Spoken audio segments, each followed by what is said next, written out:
बंद हो जाएगा भ्रष्टाचार। गरीबों की सुनेगी सरकार। नहीं चलेगा कमीशन का खेल। विभागों में होगा कामकाज। दलालों पर लगेगी लगाम। अपराधी भी हो जाएंगे सावधान, क्योंकि नए तेवर के साथ आ रहा है क्राइम न्यूज़ 24। खबर यूपी के लखनऊ से है, जो समूह के नाम पर करोड़ों की ठगी करती थी सरिता पांडे, जो प्रदेश में ठगी की घटनाएं आए दिन सामने आ रही हैं। इस कड़ी में जनपद के मड़ियावा थाना क्षेत्र से करोड़ों रुपए की ठगी का मामला सामने। बंद हो जाएगा भ्रष्टाचार।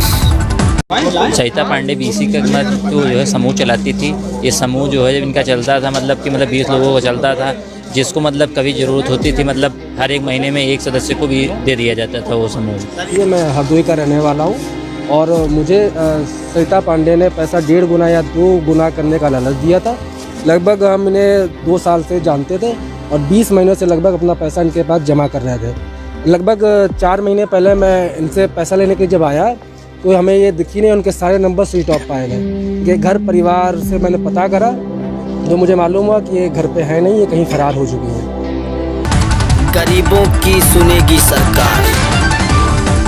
सरिता पांडे नाम की महिला जो समूह में होते थे 20 लोगों का आरोप है कि सरिता पांडे और उनके पति जितेंद्र पांडे ने सहयोग कारण राठौर के साथ मिलकर कर रहा समूह के नाम पर उनसे ठगी की। बताया जा रहा है कि समूह में सदस्य बनाए जाते थे।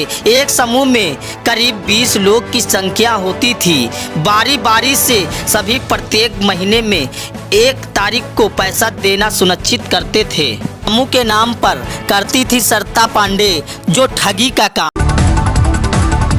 नहीं चलेगा कमीशन का खेल। काफ़ी पैसा लगभग 2 से 3 करोड़ रुपए लेकर के फरार हो चुकी हैं। सरिता पांडे दंपति घर बेचकर गायब हुई। दंपति कुछ समय बीत जाने के बाद सरिता पांडे अपने पति के साथ रात के समय चुपके से घर बेचकर गायब हो गई। ठगी के शिकार लोगों ने दंपति को भगाने में कारण राठौर पर आरोप लगा। दलालों पर लगेगी लगाम। लगभग इसमें 150 से 200 लोग होंगे सर। ये लोग कैसे फरार हुए फिर? इनको फरार करने में राठौर और इनके भाइयों का पूरा सहयोग है और ये हमको इन्होंने खुद टाइम दिया था 20 तारीख को। 20 दिसंबर को इन्होंने टाइम दिया था। जब मैं 20 दिसंबर को यहाँ आया, नहीं आ पाया किसी कारणवश, 21 को आया तो यहाँ हम ताला देखे। ताला देखने के बाद और लोग भी यहाँ आते गए, सब समूह इकट्ठा होता गया। फिर ये पता चला कि इनके भाई लोग और करण राठौर फरार हो गए हैं। अपराधी भी हो जाएंगे सावधान, क्योंकि नए तेवर के साथ आ रहा है क्राइम न्यूज़ 24।